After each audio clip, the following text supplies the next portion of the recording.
Fabulous. Love how you do it. Fabulous. Fabulous Blue Bombers. Fabulous. Fabulous. The Fabulous Blue Bomber Show. On Shaw TV, brought to you by Moxies. Now here are your hosts, Kim Babbage and Brody Jackson. Well, you certainly can't miss the pink jackets on coaches Walters and Croton out on the field, and you sure as heck can't meet. It's going to be that kind of day, Brody, because I have a cold and I'm feeling sorry for myself. Hi, everyone. I'm Kim Babbage. This is Brody Jackson from QX 104 FM. Rockin' Rudy Gower is on camera. We're so glad you've tuned into the Fabulous Blue Bomber Show on Shaw TV. You can't miss us in pink today.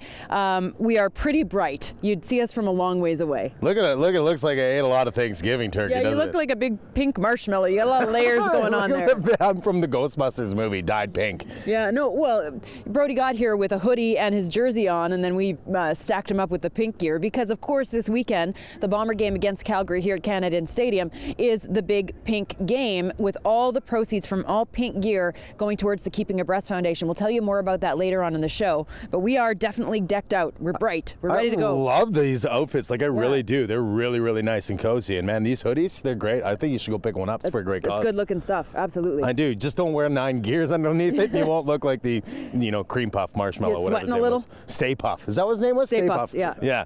Not sweating yet, but I guarantee it's going to happen soon. Well, I've even got on the pink mitts. You can pick those up in the Bomber store, and they've got the logo on there. I'm going to have to take them off so I can operate my phone, which happens to have a pink case. As a matter of fact, that's totally coincidental. Weird how that works. Absolutely. Well, it's obviously been a pretty interesting week around Bomber Camp. The most surprising win of the year. Fantastic game. Amazing game by Joey Elliott. He's been named the CFL Offensive Player of the Week, so congratulations to Joey. That was so much fun to watch, and it makes you sad that we are probably not in it anymore. Hey, no, not mathematically. We're still there. We're still there. There's always a chance, like they would say in Dumb and Dumber. 1 in a million? Saying there's a chance. So you're telling me there's a chance? Yeah! That's right. There's an opportunity, but what a great way to end off the Thanksgiving weekend. You just sat there and watched the football game, and that's what we expected of the Bombers this season, and they show that they can actually do it. Well, it was great. Another piece of exciting news that's come out: Ottawa getting a CFL franchise. So exciting. That's just, how can you not have a CFL team in our nation's capital? You have to. What are they going to be called, though? I know, right? So what do you pick? You can't go back. You can't go back to the Rough Riders. You can't. That was, everyone just made fun of that. I think I know that's ridiculous, but I love it. And I love that we had 2 teams in our league with the same name. I love that. That said, I know they won't do it again, but I love that. I never liked the name Renegades. No, I was not a fan of the Renegades. No. I didn't like their logo either. No. And you know what? They just seem to have 4 years of really bad luck, Does it have to be an R team? Do they have to be an Ottawa R, Renegade, Rough Rider? Like, could they be something else? No, I don't think so. If I was I was sitting there today trying to dissect what they could be called, and the guys who are going to own them are the group that backs the Ottawa 67s, the junior hockey team there, from what I believe. So there's the 67s and the Senators, maybe an S name. That's what I'm thinking. Or something maybe number-wise, too. Who knows? Maybe they'll be, you'd have no idea. Yeah, absolutely. We'll keep pondering away. I would have to say, obviously, huge committees of people and marketing people go into making these decisions. Like, what do I know about naming a team? But there's a lot that will go into figuring out what they should be, what the logo should be, what it should look like, what the colors should be. I hope they stick with orange. Because with so much behind it, I have a feeling that it's going to be a community picked name, chosen name. Really? I think the Renegades were too, from what I remember. But it went down to a vote. But the way that it looks, it's like, okay, well, the community's behind the Lansdowne redevelopment. The community seems to be behind the football team, so maybe the community would be behind the name. Well, super exciting anyway. I just think that's stoked. great. And then the next step is to spread out into the Maritimes, and then we really do have a league for all of Canada. You know what? And one out in the Maritimes, throw one in Brandon. Just because they're. One in Brandon. You know what? No, it'd be great. We have a really good rivalry between us and Brandon. Pick one up in the paw. We'll make it a Manitoba league. We'll get this going. Yeah, off the rails already. What do you mean? That's great. It could work. Time to take a look at Twitter, as we like to do here on the Fabulous Blue Bomber Show, in case you are not involved in social media, or maybe you've missed some of the tweets by our Blue Bombers. So we're going to start with Jovan Johnson over the long weekend. Now, Jovan is he's a fast and furious tweeter. He tweets all the time. And he tweeted quite a bit over the Thanksgiving long weekend. And he did wish all Canadians happy Canadian Thanksgiving long weekend to everybody from Canada and in Canada. Hope you all enjoy it. I know I will when I'm back home. And then I guess when he got home for Thanksgiving, he went and had the best freaking waffle and ice cream I've ever had. OMG, it was orgasmic.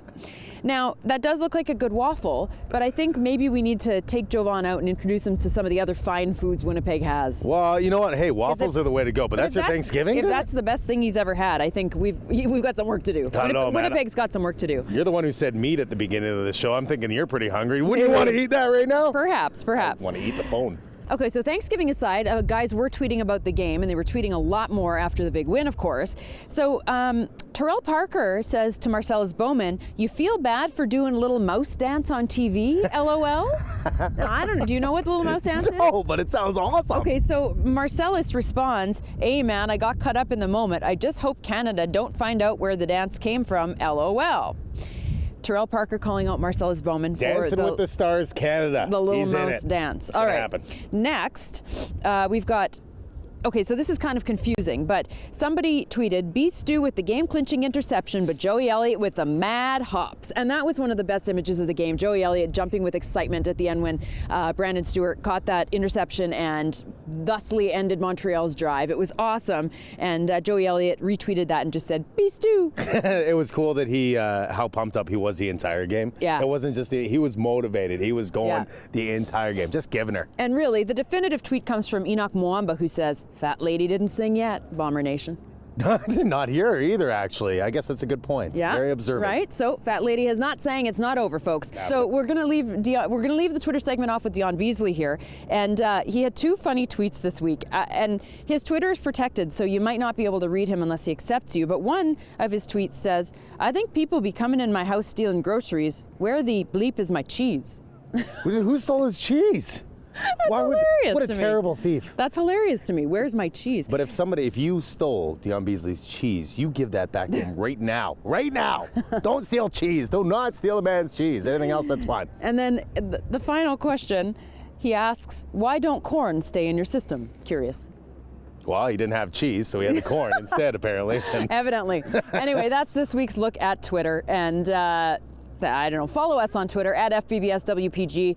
You can follow this guy. What's your Twitter handle again? At Brody_Jackson. There you go. Yeah, follow him. Might make some corn remarks a little bit later. And at Rockin' Rudy G as well. So now that we've completely gone off the rails, we do have to get back to things. Another exciting thing, there were so many good things that happened this past weekend. If you were watching the BC game, you will have seen the initial stage of the Wendy's CFL Kick for $1 Million contest, which happens every year at this time. They give casual fans the opportunity to try to kick field goals to win money. Well, guess what? One of the competitors from right here in Winnipeg, Rich Pope, local guy, he happens to know our buddies Jay and Westwood over at TSN 1290. And we met up with them for a little bit of a, I don't know what we want to call a fun mission. So here's a look. What's going on, fabulous Winnipeg Blue Bomber Show viewers? My name is Jay Richardson from the big show on TSN 1290. Co-host it with my friend, former Blue Bomber kicker Troy Westwood. And we are out here on St. James Rod's Field with a very special mission today. Yeah. No,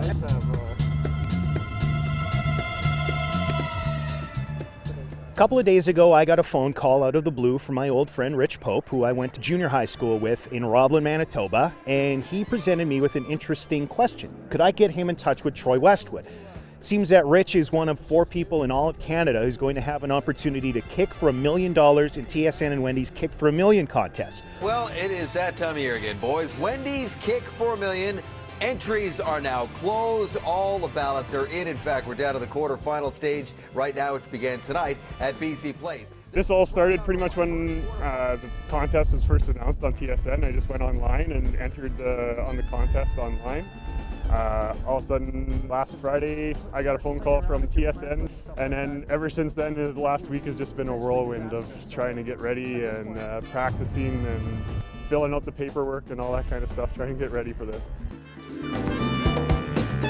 That's great, man. Obviously, Rich, being an intelligent guy, wanted to get a leg up on the competition, so asked me if I could get him in touch with Troy Westwood to get him a few pointers as far as how to kick field goals. Dude, that's awesome. Which, of course, I responded, being the smart aleck that I am. If you're going to Troy Westwood for advice on kicking field goals, you've already lost the competition. He said that? He really said that.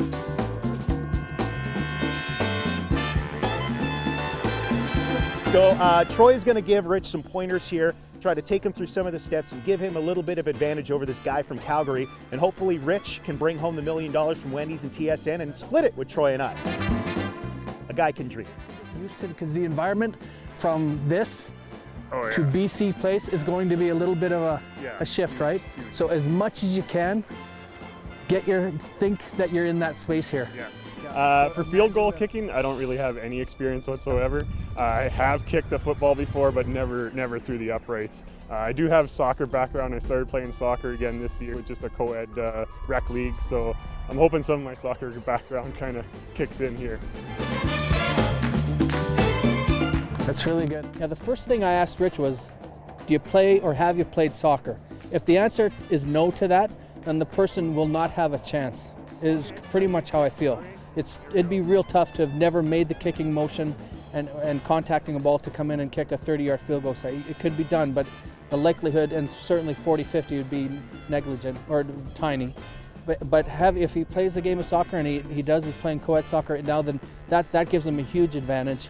And I think you have something to work with. The moment that you're used to, in any way, striking a soccer ball, there's not much of a jump to be made there to making decent contact with a football. So that's really good. That would be good for sure from 40 and maybe more than that. Now, with regards to how hard are you trying to strike the ball? Not as hard as I can, I think. Yeah, oh yeah, okay. What percentage would you say? That one, 70, 75. That's real good.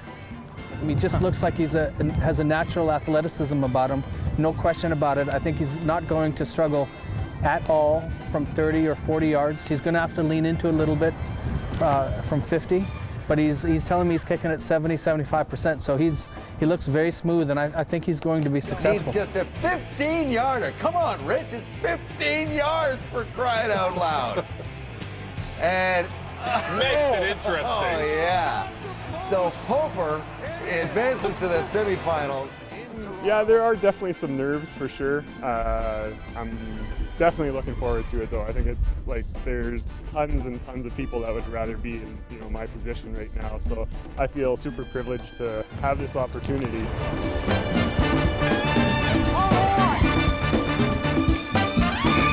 you see that? Right down the middle.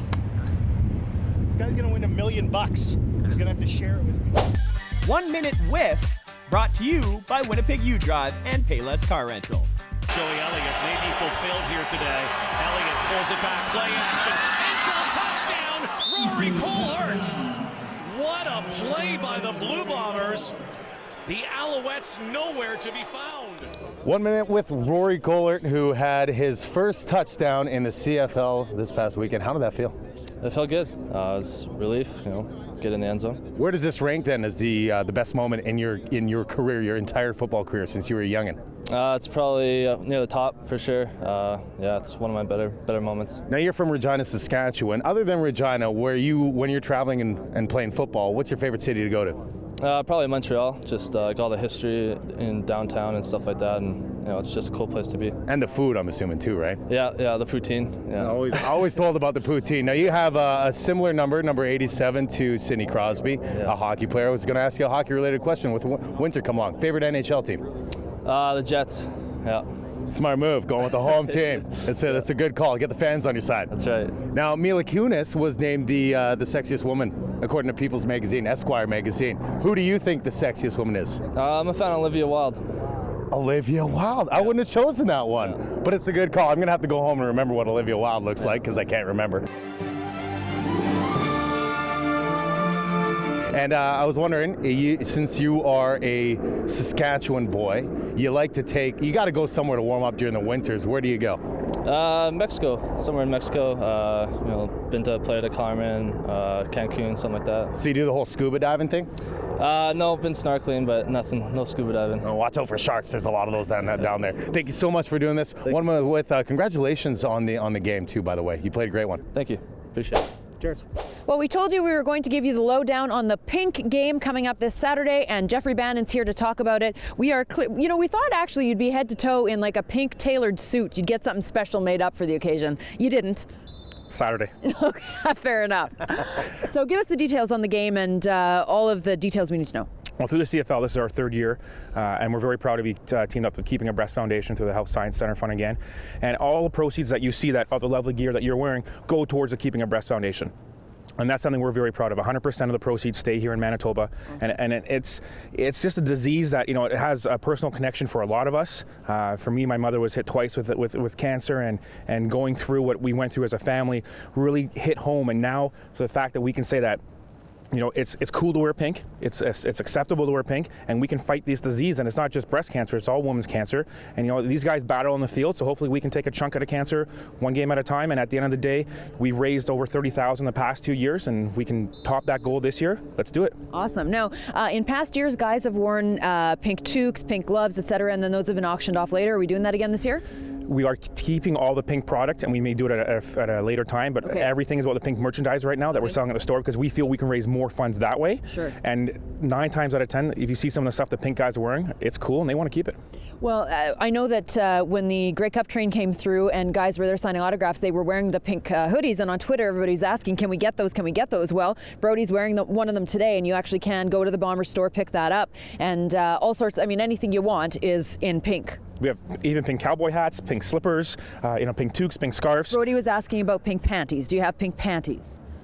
No comment. They're cozy, actually, compared to what everyone talks about. I don't know why you girls are complaining.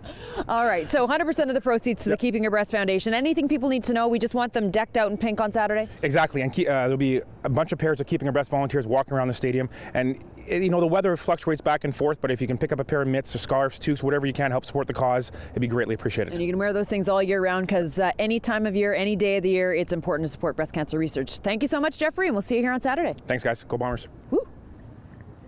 The fabulous Blue Bomber Show steps up to the post. And at the 40, at the 30, at the 20, at the 10, it's a photo finish. That's your Assiniboia Downs Workhorse of the Week. Missed 2-point convert looms large. Batted down. And now it's out of Anthony Calvillo's hands and basically right into yours, Andre Caroll. You had a big game against Montreal. That must have been pretty exciting, especially against one of the best quarterbacks the CFL has ever seen. Yeah, it was pretty exciting, Like I said, I've been here for a little bit short while, so I'm still trying to improve on everything. So. Do you know what a big deal it is, though, to be grabbing Anthony Calvillo's passes out of the air and preventing him, for example, from getting a 2-point convert? Like, that's a big deal. Anthony Calvillo is the best of the best. Yeah, definitely. Like you said, you're one of the best quarterbacks in the CFL, so it's a real honor, actually getting knock down some of his passes. Well, and I guess that the fact that you had an opportunity to get in the game and whatnot is a true testament to just sort of being patient and waiting for things to unroll as they should, because this was a chance for you to get in the game after a bit of a wait. Yeah, a bit of a wait, a couple of months, but, I always got to think positive and hope for the best. Well, we've got something for you to be positive about, because we are naming you this week's Fabulous Blue Bomber Show Workhorse of the Week. So you get the horse head, and we're giving you a gift certificate to Moxie's as well. And so what we need you to do now is, well, what you get the opportunity to do is give a shout out to whoever you'd like out in Bomberland and TV Land, and go ahead. It's anybody. It's like your Academy Award acceptance speech. That's what I've been calling it this year. So have at it. It's all yours. Shout out back home in New Jersey to my mom, everybody back in Delaware, my Delaware State, everybody there. So thank you. All right, Andre, thank you so much. We had a lot of fun watching you, and we look for big things coming up this weekend. Thank you. The Workhorse of the Week is brought to you by Assiniboia Downs. Open year-round for horse racing, gaming, and dining. Go to asdowns.com for more information. So I grabbed Chad Simpson real quick. He's got to get in for meetings here, but I've heard more comments in the past week about you being cold than I've heard about just about anything else. This weather has really thrown you for a loop, eh? Yeah, it has. I don't like practicing in cold weather at all. I don't like it. I'm not going to pretend. It's the worst thing ever. It is not fun. I'm not going to lie. We've grown up here, many of us, and we don't like it either. But you said that you've never ever experienced rain and snow at the same time in your life. Last week was the first time ever? Yep. I mean, NFL, they have domes everywhere, and they have, you know, inside facilities, and I'm from Miami, so I just missed that whole deal entirely. Wow, I find that amazing that you've never experienced it in your entire football career. What's the hardest part? Like ball control with the fingers, or what's the hardest part? Running. Okay. Running in it and cutting in it. I mean, you have to make more choppy steps for one, and your toes are frozen, so you don't want them to get stepped on. I mean, you're thinking about so many things because it's cold. It's the worst thing ever. Poor Chad Simpson. You know what? I feel bad for you. I really do. I mean, we're just going to have to get you covered up, and I don't know. I really don't even have anything to suggest for you. I'm very sorry. It's so cold. I'm sorry. It's cool. I mean, I could get up for a game. I mean, the games is going to be cool. You know, the fans are going to be yelling things like that, but practice, I don't want to practice in at all. I'm just going to warn you, the end of October, it's going to get very much less fun than this. I'm just giving you a heads up now. I know. I'm trying to get prepared mentally. Hopefully I'll be here still. Probably be in the stands watching. Thanks, Chad. All right. It's time now for the Rules Clinic. Hi, I'm Chris Kowalchuk. This is Chris Greaves. We're here on the Rules Clinic. We're going to explain a couple of the offside rules for offensive linemen and offense. So occasionally you'll hear a ref say procedure or offside, and we're going to differentiate the two. Procedure is when a set player, so most of the time an offensive lineman who's in a 3-point stance or 4-point stance, gets offside or moves or jolts before the ball is snapped. So if Greaves is going to move on set versus the hut. So go, set, that's a procedure. He was in a 3-point stance. He moved before I snapped the ball. That's the procedure on number 64. Yeah, you're not allowed to make any sort of movement before the ball is snapped as an offensive lineman. The center determines whether who's on or offside. If anyone passes the line of scrimmage before the center snaps the ball, they are in trouble, and the flag is getting thrown. Bombers have yet to lead. Dorson back in, flag flies. Procedure. Winnipeg number 69. 5-yard penalty. Remains first down. Big Glenn January, the left tackle. Procedure is essentially an offside, but they just call it procedure because we're in a 3-point stance. So also if he jolts before. So again, if before the hut, Greaves is gonna jolt, so go, set, and then moves back, he'll get flagged on that as well. An offside, typically a receiver or someone who's not set. So a receiver who's in motion crosses the line of scrimmage before the snap, he'll get called offside. So that's why you hear procedure versus offside on the offense. And that, ladies and gentlemen, is our calls and what we could get called for, and that's it. But not us two, no. Well, yeah, because we're good.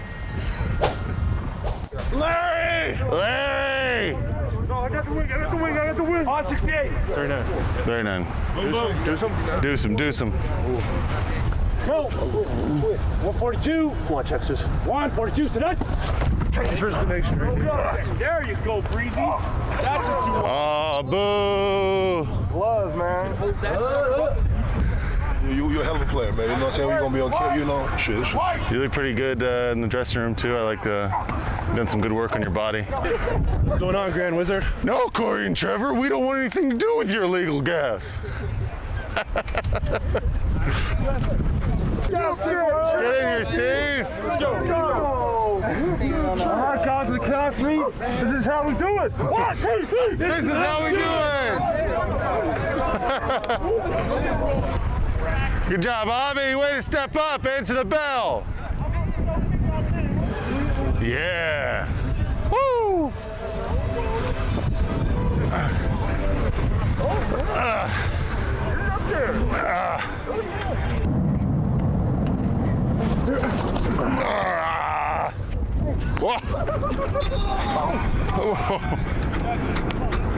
That was a great play, Steve Morley. Hey, don't forget to give that kick, step, slide, punch, all right?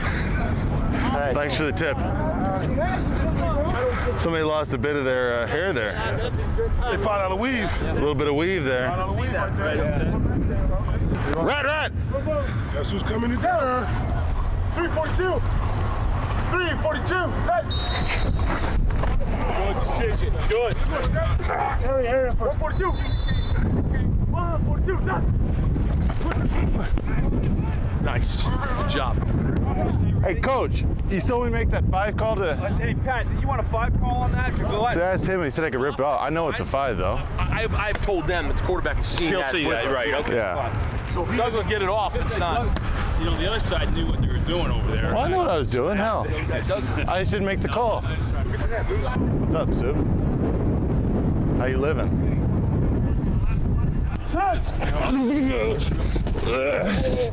We're good. That's good. So even though with the double-edged receiver knows this guy's more than likely going to crash off my butt? Anytime exactly, correct. He needs to make sure to get down there. You can, again, communicate with him, right? And just tell him, I'm up here. Hey, you got to be here. You want me to completely avoid to get up and cut it? Get going, baby. Okay. Get going. So Chad Simpson's frozen. You can pick up Bomber gear that's pink at the store and support the game. And you know what's funny about that? That's the first time, and I was asking him off camera. I said, "This is the first time I've seen you with the hoodie on," because he's like, "Yeah, I'm not tough anymore. I'm done being tough." I know. That's what he said. I felt so bad. I do. Chad Simpson, he's a tough guy football player, gets mashed around on the field, but I feel bad for him that he's so chilly. Well, you think about it. You grow up in a certain warmth your entire life, and then you got to get thrown into this. You think in college he would have run into it, or in the NFL, but he says he hasn't. Like Never. Literally, if you've never had rain, and I mean, it was miserable last week for those of us who were born and raised in Manitoba and have lived this our entire lives. It still sucks, but imagine it for him. You're thinking, what have I committed myself to? Why am I here? But he says everything with a smile on his face. He does. I love Chad Simpson. He's a great guy. Congratulations to Rich Pope. So we showed you at the end there, he did make it through. He'll be kicking. He's moved on in the Kick for a Million contest. I honestly think we're going to see him in the final. And he could really do it. I mean, talking to Troy Westwood, he has the mechanics. He's got a beautiful, smooth kick. He's taken the tips from Justin Pilardi and from Paul McCallum and from Troy himself. He's put those to good use. I think Rich Pope is going to actually be kicking for $1 million. I honestly think he could do it. Well, he's got some great teachers backing him, so that's always a good sign too, right? So you got those guys doing the support. Yeah. I hope that maybe he'll give him a couple G to help him out for the teaching. Doubt it. Would you? Come on. What would I give them? No, probably not. I'd be like, no, thanks. Exactly. That's right. I earned this. Here's a gift card. Yeah, exactly. Thanks a lot. I appreciate this. I found this at the gas station. Anyway, we'll keep you updated on Rich Pope's progress as things go along. So excited for him. He was a super nice guy too, and he was so accommodating being on camera and stuff. So. And if the $1 million doesn't pan out, we already saw that. So you miss one 50-yard field goal, right? Mm-hmm. The guy's still a good kicker. Maybe you got a career in the CFL, buddy. Exactly. But have that opportunity. You never know what can happen in life. But you can also, you win other prizes, I think. If you there don't, are some stuff so too. either way, it all works out well. He's moved on. He's been on TV. He's gotten to meet a bunch of people he never would have met before. I think it's just a neat experience to begin with. But I seriously think he could do it. Anyway, we do have our weekly giveaway, and we're going to give away some of this pink gear. The mitts that I was wearing earlier, which I just put away, we're also going to give away this scarf, and it's a great, really nice, thick, warm scarf. We're not going to give away Brody's toque because he's sweating in it, and that's gross. So we're going to move along here. But if you would like to try to win some of this pink gear, you can tweet us the answer to our trivia question at FBBSWPG, email us at fabulousbluebombershow@shaw.ca, or leave the answer on our Facebook page. And the question is what? Well, how much did the offensive line spend on their dinner at 529? That's right. Cha-ching, cha-ching. And it's not a trick question. No. It's the actual amount of money. Except for all the food that they got to go afterwards, because we know it probably happened. Yeah, right. Exactly. Oh, my goodness. Gosh, that was a lot of food. Anyway. I could be an offensive lineman today. Yeah, really, you could. Okay, folks, make sure you... That made Rudy laugh. Make sure you're in the stands this Saturday when the Bombers take on Calgary. It is a midday game, folks. It is a noon type game, and we want you all wearing pink to support the Keeping Abreast Foundation. As Jeffrey Bannon told us earlier on in the show, 100% of the proceeds going to that great cause. We need to beat breast cancer, and this is one of the ways we're doing it. Coming together at a football game. It's going to be awesome. Should be a beautiful day Saturday. The forecast looks like it's going to be lovely, so make sure you're here. We want to see you in the stands, and hey, see if we can pull off another win. This is usually where we say go blue, but I think today we're going to go with go pink. Go pink. Go pink, folks. See you next week. The Fabulous Blue Bombers Show on Shaw TV. To see past episodes or contact the show, visit us online at shaw.ca/FBBS.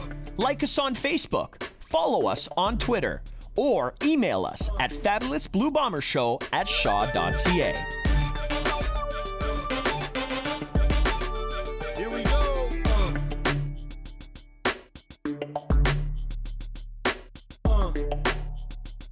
Yeah.